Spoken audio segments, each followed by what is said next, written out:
Lu tahu nggak, malam itu gua lagi ngerasa jadi manusia paling sukses sedunia, brother. Di meja warkop, gua sengaja naruh kunci motor sama iPhone boba gua paling depan, biar kelihatan mentereng. Pas bocah-bocah pada dateng, langsung deh pandangan mereka tertuju ke meja. Anjir, dalam hati gua udah bersorak kegirangan. Umpan gua langsung dimakan sama mereka, coy. Wih, gokil lu bro, HP baru lagi, kata teman gua si rambut mie instan. Ya elah, baru lihat ginian aja udah melongo lu pada, norak banget.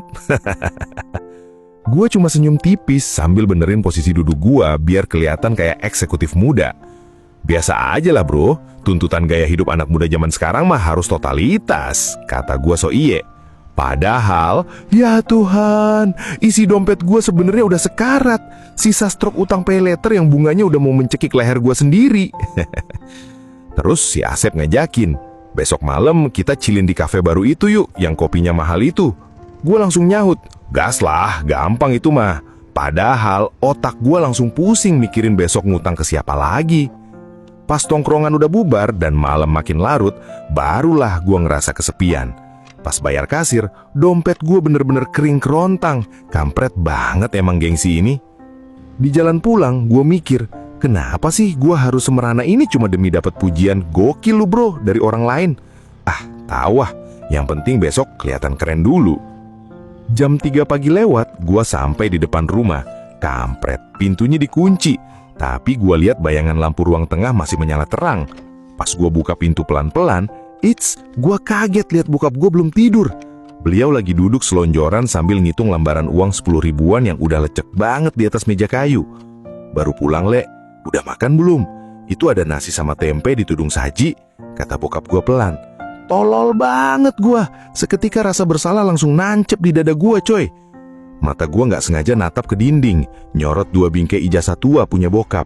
Lu tahu nggak, bokap gue itu cuma lulusan SMP, modal ijazah formal yang bahkan nggak laku buat ngelamar kerja di minimarket zaman sekarang. Tiba-tiba HP jadul milik bokap bunyi, tetot-tetot. HP busuk yang layarnya udah retak 1000 dan nggak ada tombol touchscreen-nya sama sekali. Boro-boro paham iOS atau Android, anjir. Le, ini cara buka pesannya gimana sih? Bapak nggak paham, layarnya kok burem? Tanya bokap sambil nyerahin HP-nya ke gua. Oh alah, beliau bener-bener gak paham teknologi, brother. Pas gua ambil itu HP jadul dari tangan ringkihnya, tangan gua gemeteran. Di kantong kanan ada iPhone belasan juta hasil utang, di tangan kiri ada HP bobrok milik pahlawan hidup gua. Gua langsung kebayang gimana tiap hari bokap banting tulang di jalanan, gak peduli hujan badai atau panas terik. Modal otot dan tekad baja demi bisa ngidupin keluarga tanpa pernah sekalipun ngeluh. Kenapa sih gue bisa sebuta ini? Beliau yang gak paham teknologi, gak punya ijazah tinggi, tapi mampu bayar kontrakan, ngasih makan gue dari bayi, sampai gue gede kayak raksasa tolol begini. Ini ada rezeki dikit buat bensin motor kamu besok, sisa narik seharian ini, kata bokap gue sambil nyerahin duit 50 ribuan lecek. Ya Tuhan, dada gue rasanya sesek banget, mau nangis tapi gengsi. Gua masuk kamar sambil bawa itu duit 50 ribu. Gua duduk di pinggir kasur, natap langit-langit kamar yang tripleksnya udah mulai jebol karena bocor. Gua lempar HP boba gua ke kasur. Anjir, benda mati ini yang bikin gua ngerasa kayak raja di tongkrongan. Tapi aslinya gua cuma pecundang rongsokan di rumah ini. Gua mikir keras, buat apa gua pamer dan gengsi sama teman-teman tongkrongan gua yang kalau gua susah belum tentu mau minjemin duit 100 ribu tanpa ngetawain gua. Gengsi kok sama temen lu? Lu tolol banget bro. Gengsi itu harusnya sama bapak lu sendiri yang serba kekurangan tapi bisa menghasilkan anak yang sayangnya kurang ajar kayak gua ini. Gak terasa azan subuh udah mulai berkumandang, coy. Mata gua bener-bener gak bisa merem. Otak gua berisik banget, perang batin gara-gara tamparan kenyataan tadi. Gua ngintip dari celah pintu. Bokap udah rapi mau ke masjid. Langkah kakinya pelan tapi pasti. Kelihatan banget beban hidup yang dipikulnya berat banget tapi tetap melangkah tegak. Gue buka grup WA tongkrongan.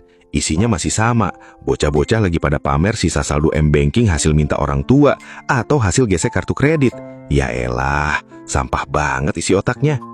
Tanpa mikir panjang lagi, jempol gue langsung nekan tombol leave group, persetanan sama lingkaran pertemanan yang isinya cuma adu gengsi kosong tanpa esensi ini.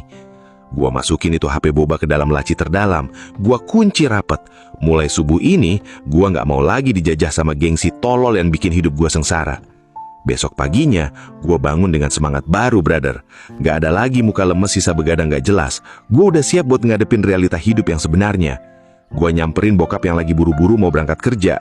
Gue lihat wajah tuanya, gue langsung salim dan nyium tangannya dalam-dalam. Hal yang udah bertahun-tahun gak pernah gue lakuin. Bokap agak kaget, terus beliau senyum lebar banget sambil nepuk pundak gue. "Hati-hati di jalan, Le. Sing penting halal," katanya. Anjir, adem banget dengar kalimat itu. Hari itu gue putusin buat jalan kaki ke halte bus, bawa map coklat isi lamaran kerjaan. Gak ada lagi rasa malu dilihat orang, masa bodoh sama gengsi Meguna. Di dalam bus kota yang sumpek dan panasnya minta ampun, gue berdiri tegak dengan bangga. Gue ngerasa jadi laki sejati yang sesungguhnya, karena berani keluar dari zona nyaman yang palsu.